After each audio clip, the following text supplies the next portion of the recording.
आपण पाहत आहात युवाग्राम 24 न्यूज, सडेतोड बातम्या म्हणजे फक्त युवाग्राम न्यूज नेटवर्क। मी एक प्राध्यापक आहे, माझा कुठलाही वैद्य व्यवसाय नाही। आमचं पोस्टमार्टम करणार म्हणजे काय करणार आहे आणि माझं त्यांना जाहीर आव्हान आहे, त्यांनी मी एका स्टेजवर यावं। मी सुरेश खाडेंना नम्रतापूर्वक विनंती करतो, तुम्ही मी एका स्टेजवर येऊया आणि तुमचा पंचनामे मी करतो तुम्हाला घेऊन जाऊन, आणि तुम्ही माझं पोस्टमार्टम करा की आज मिरजेला हा जो आजगरी विळखा घातला पालकमंत्र्यांनी, तो आजगरी विळखा सोडण्यासाठी मला इच्छाधारी व्हावंच लागेल।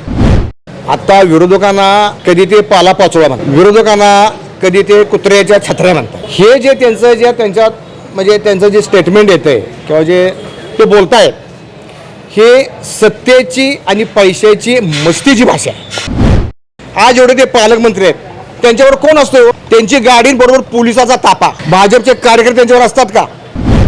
आपण सगळी मिरजेची आहे। आज 15 वर्षापूर्वी जी मिरज होती त्याच्यापेक्षा बकाल मिरज झालेली आहे। मिरज विधानसभा मतदारसंघात इच्छुक उमेदवार सिद्धार्थ जाधव दादा आपल्यासोबत आहेत, आपण त्यांच्याशी बातचीत करूया। दादा काय सांगा, महाविकास आघाडीच्या तर्फे मिरजेची जागा ही शिवसेनेला फायनल झाल्यास जमा आहे, त्याबद्दल तुम्ही काय सांगा? फायनल झाल्या जमाना आहे, जवळपास ही जागा शिवसेनेला सुटलेली आहे। महाविकास आघाडीमध्ये मिरज हा एकमेव असा मतदारसंघ आहे की ज्यामध्ये शिवसेनेला उमेदवार मिळू शकते। त्यामुळे मागच्या आठवड्यामध्ये दिल्लीमध्ये काँग्रेसचे नेते सन्माननीय विश्वजित कदम साहेब, तसेच आपले खासदार लोकप्रिय खासदार विशालदादा पाटील आणि शिवसेना पक्षप्रमुख उद्धवजी ठाकरे साहेब, तसेच खासदार संजय राऊत साहेब यांच्या चौघांची जी काही मिटिंग झाली किंवा एक बैठक झाली, या बैठकीमध्ये जो मागचा का एकमेकाविषयी जो गैरसमज होता तो एकमेकाविषयी गैरसमज काढून टाकलेला आहे आणि अतिशय मोठ्या मनानं उद्धव साहेबांनी की तुम्ही सर्वजण माझ्या म्हणजे आदित्यसारखे सर्व माझे लहान मुलं आहात आणि गेल्या सगळ्या चुका माफ करून पुढं आता आपण एक दिलानं आणि अत्यंत ताकदीनं काम करू आणि कोणत्याही परिस्थितीत महाराष्ट्रात ही महाविकास आघाडीची सत्ता आणण्याचं सगळ्यांचं एकमत झालेलं आहे। आणि यामध्ये मिरज मतदारसंघ हा शिवसेनेच्या वाटेला 100% आलेला आहे, याबद्दल कुठल्या ज्योतिषाची आवश्यकता नाही। तुम्ही इथून इच्छुक आहात, कशा प्रकारे तुमची तयारी सुरू आहे?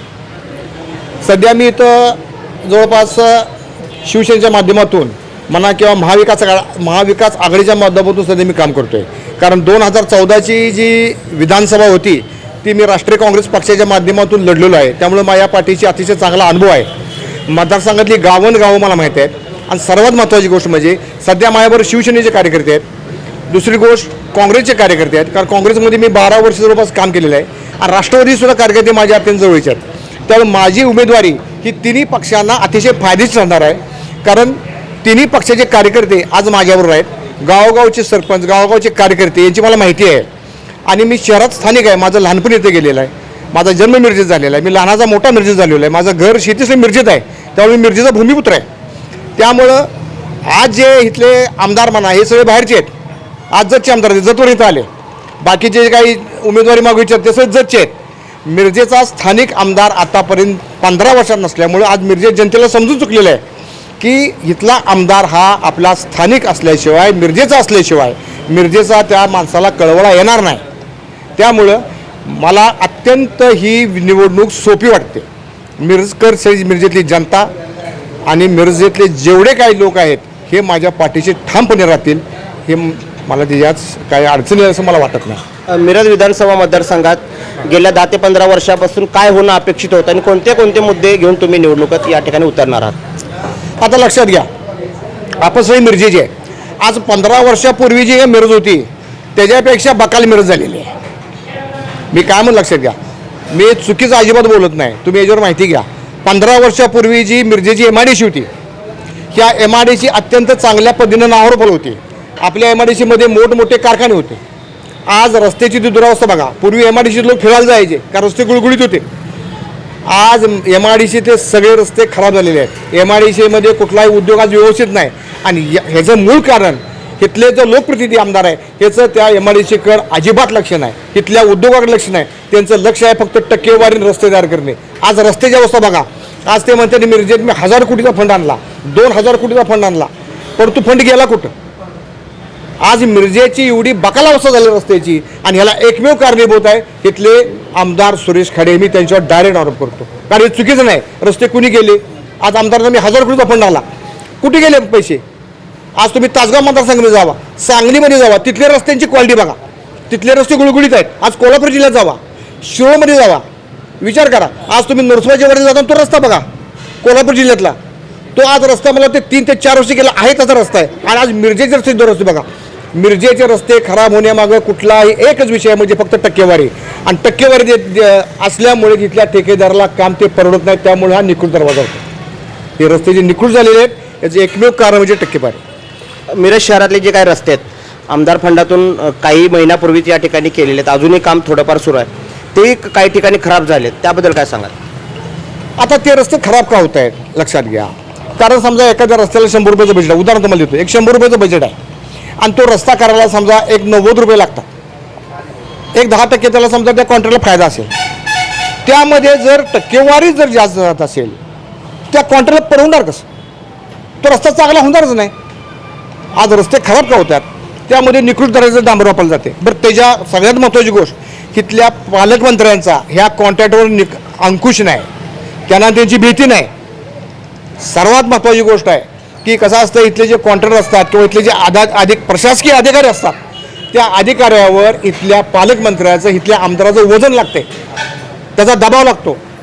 त्यांनी कधी विचारले कुठल्या इथल्या इंजिनियरला किंवा PWच्या अधिकाऱ्याला विचारले की कुठल्या महापालिकेच्या अधिकाऱ्याला विचारले का रे रस्ते काय खराब झाले, तू काय करतोस? इथं आंधळं धरतं आणि कुत्रं फिट खातं अशी मिरजेची अवस्था झालेली आहे. हे सगळं तुम्ही बोलताय, मात्र पालकमंत्री सुरेशभाऊ खाडे यांनी काही दिवसापूर्वी आरोप केला आहे की मिरजेतील इच्छुक उमेदवार म्हणजे पावसात उगवणाऱ्या कुत्र्याच्या छत्र्या, अशा प्रकारचे त्यांनी बोललेलं आहे, त्याबद्दल तुमचं काय मत आहे?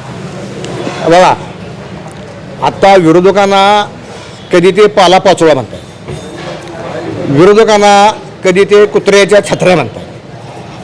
हे जे त्यांच्यात म्हणजे त्यांचं जे स्टेटमेंट येतं आहे किंवा जे ते बोलतायत हे सत्तेची आणि पैशाची मस्तीची भाषा आहे.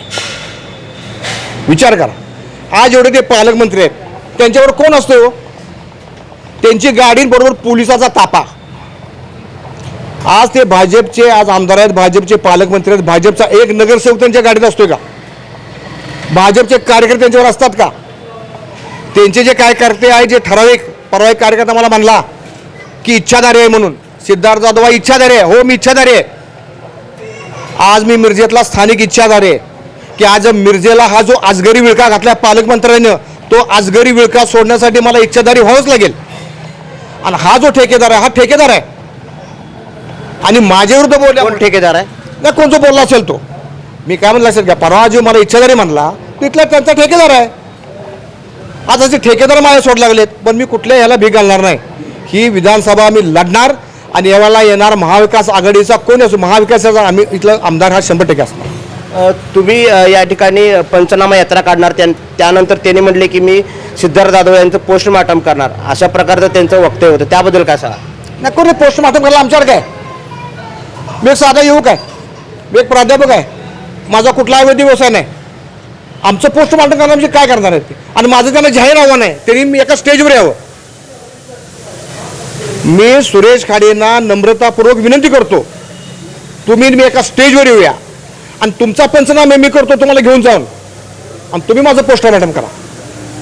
तुम्हाला हाताला धरून मिरज मतदारसंघ फिरवतो मी. आज मिरज मतदारसंघामध्ये काय दुरावस्था आहे हे तुम्हाला डोळ्यानं दाखवतो. तुम्ही कधी फिरलाय का? आज रस्त्यावर तुम्ही आपण चालत फिरूया. आज छत्रपती शिवाजी महाराज रोडची अवस्था बघा, मध्ये सगळे डांबू बनून तो कॉन्ट्रॅक्टर पळून गेलेला आहे, तिथं ॲक्सिडेंट होत आहेत, मेन रोड आहे. म्हणजे अशा बऱ्याच गोष्टी आहेत. आज पेयजल योजनेमध्ये किती भ्रष्टाचार आहे. फक्त टाक्या बांधून ठेवल्यात, पाईपलाईनचा पत्ता नाही, टाक्या बांधून कॉन्ट्रॅक्टर पैसे घेऊन बिलं घेऊन निघून गेलेत. ह्याच्यावर कोण बघणार? हा पैसा महाराष्ट्र गव्हर्नमेंटचा म्हणजे सगळ्या महाराष्ट्र जनतेचा पैसा आहे. तुम्ही काय मेहरबानी केली नाही, तुम्ही खिशातला पैसा घातला नाही रस्त्याला की पालकमंत्र्यांना खिशातनं पैसे घालून हा रस्ता केला. तुम्ही जे काय रस्ते केलेत हे मिरजेच्या जनतेवर मेहरबानी केली नाही. महाराष्ट्र शासनाचा पैसा म्हणजे महाराष्ट्र जनतेचा पैसा, हा जो पैसा आहे हा तुम्ही मिरजेला वापरला गेलेला आहे. आणि तो जो पैसा वापरला आहे त्या पैशात टक्केवारी घेऊन हे सगळं निकृष्ट दर्जाचं काम झालेलं आहे. माझं त्यांना जाहीर आव्हान आहे, मी त्यांना आव्हान देतो, तुम्ही माझ्या स्टेजवर कधी या, माझं तुम्ही पोस्टमॉर्टम करा, मी तुमचा पंचनामा करतो. सांगली जिल्ह्यात सर्वात जास्त म्हणजे मिरज विधानसभा मतदारसंघात अवैध धंदे वाढलेले आहेत. मटका असेल, कसिनो असेल, कॅट क्लब असेल किंवा गांजाचं जे मोठ्या प्रमाणात म्हणजे युवक जे आहेत तो युवक बर्बाद होत आहे. याबद्दल तुमचं काय मत आहे? लक्षात घ्या, आज इथल्या आमदाराकडं, इथल्या पालकमंत्र्याकडं कुठलाही दूरदृष्टिकोन नाही. आज त्याची कुठल्या प्रश्नावर पकड नाही. पोलीस यंत्रणा पकड पाहिजे. का बरं ते विचारत नाही? त्याला का वाटत नाही? त्याने एकदा पोलीस अधिकाऱ्यांची बैठक घेतलेली आहे. LCB असू दे, DB असू दे, इथले SP असू दे, इथले DYSP असू दे, इथले PA असू दे, त्यांनी एकदा मिरज पोलीस स्टेशनमध्ये किंवा त्यांच्या ऑफिसमध्ये किंवा कुठेही अन्य त्याच्यामध्ये एक मिटिंग घेऊन, बाबा इथं अवैध व्यवसाय चाललेला आहे, ह्याच्यावर तुम्ही काय करणार आहे? त्यांनी कधी फायर केलं आहे पोलीस अधिकाऱ्यांना की माझ्या मतदारसंघात होतं कामा नये? आज मिरज शहर हे आपल्या सांगली जिल्ह्यामध्ये बदनाम झालेलं आहे अवैध व्यवसायामुळे. याच्यावर त्यांचा ठोस कार्यक्रम नाही, इच्छाशक्ती नाही. थोडक्यात इच्छाशक्ती नसलेला हा आमदार आहे. त्यामुळे मिरजेची आजवडी बकालाप झालेली आहे. मिरजेच्या युवकांना व्यवसाय नाही, मिरजेत रोजगार नाही. मी दूध डेअरीचा प्रश्न घेतो. इथे दूध डेअरीची 27 एकर जागा पूर्ण आहे शासकीय दूध डेअरीची. ते आज 15 वर्ष आमदार आहेत. ते 15 वर्षे म्हणजे 2009ला आमदार झाले. 2009ला जन्मलेलं पोरगं आता जवळ 10वीत जाते. विचार करा, 15 वर्षात तिने काय केलेलं आहे हे मी सांगण्यापेक्षा आज मिरजेत जनतेला सगळं माहीत झालेलं आहे. महाविकास आघाडीमधले जे मित्रपक्ष असतील किंवा तुमच्या शिवसेनेमधले इच्छुक उमेदवार असतील, 4.5 वर्ष ते गायब असतात. निवडणूक आली की ते 5 महिने इथे येतात. गेल्या 5 वर्षापासून 10 वर्षापासून तुम्ही लोकांच्या संपर्कात आहात. काय सांगाल या उर्वरित इच्छुक उमेदवारांच्या बद्दल? लक्षात घ्या, आता कसं आहे, आमचे प्रत्येकाची परिस्थिती एवढी ताकदवान नसते. या मतदारसंघ राखीव आहे, समजून घ्या तुम्ही. कळाल का? की जो माझा इच्छुक बांधव आहे इथं जो असणार आहे, म्हणजे काय माझे त्या काँग्रेसमध्ये इच्छुक आहेत, राष्ट्रवादी इच्छुक आहेत, शिवसेनेमध्ये इच्छुक आहेत, हे सगळे सामान्य आहेत. मी काय म्हणतो लक्षात घ्या, त्यांना उगाच आरोप करणे, आत्ताच तू गोल आहेस, ह्याच्या आधी कुठं होतात, त्यांच्या पद्धतीने काम करतायत. त्यांना दोष देणं चुकीचं नाही. अनेक जण तर एवढे विषय झाले, छत्रपती शिवाजी महाराज रस्त्याचा प्रश्न झाला, कुणीही त्या आंदोलनात दिसले नाहीत. निवडणूक आल्यानंतरच समोर यायचं हे योग्य आहे का? कारण अनेक मार्गाने तुम्ही विरोध दर्शवू शकताय किंवा आंदोलन उभा करू शकताय.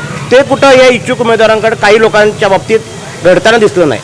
लक्षात घ्या, आज छत्रपती शिवाजी महाराज रोडच्या संदर्भात आज 15 वर्ष रोड हा चांगला नव्हता. त्या रोडवर मिरजेतल्या डॉक्टरांनी आंदोलन घेतले. डॉक्टर उपोषणाला बसले, कारण कुठलीही ॲम्ब्युलन्स येताना इतके खराब होते. ST स्टँड, तो घाट रस्ता प्रचंड खराब होता. त्यामुळं डॉक्टरने उपोषण केलं, इथल्या बरेच संघटनांनी उपोषण केलं. त्या उपोषण आम्ही पाठिंबा दिला. मी काय म्हणतो तुमच्या असेल का, आम्ही काय रस्त्याचं समर्थन कुणीच केलं नाही, आम्ही सतत त्यांच्यावर होतोच ना. तुम्ही होता, पण इतर जे इच्छुक, जे आत्ता दावा करल्यात इच्छुक म्हणून, ते कुठे दिसले नाहीत. ठराविक लोक 4.5 वर्ष ते गायबच होते. मग मिरजेच्या जनतेने काय म्हणून, काय कुठल्या गोष्टीकडे बघून त्यांना मतदान करायचं? कसं ऐकून घ्या, हा प्रश्न माझा नाही. मी काय म्हणतो तुमच्या असेल, हा प्रत्येकाचा वैयक्तिक प्रश्न आहे. प्रत्येकाने किती दिवस व्हायचं, परंतु एवढं 100% आहे, जेवढे आमचे इच्छुक आहेत हे आमचे इच्छुक एकजूट होणार आणि या भाजपला काढणार. आणि इथून पुढं महाविकासची सत्ता आल्यावर हे सर्व इच्छुकांना धरून आम्ही पुढची कामं करणार. या ठिकाणी हे होते शिवसेना उद्धव बाळासाहेब ठाकरे पक्षाचे इच्छुक उमेदवार सिद्धार्थ जाधव यांनी सांगितलेलं आहे की मिरज विधानसभा मतदारसंघाला या सुरेश खाडे यांच्या रूपानं या आजगारानं विळखा घातला आहे. त्या विळख्यातून मिरज विधानसभा मतदारसंघ सोडवणार अशा प्रकारची गंभीर आरोप या ठिकाणी सिद्धार्थ जाधव यांनी केला आहे. कॅमेरामन राहुल सोबत मी राजेंद्र कांबळे, सांगली.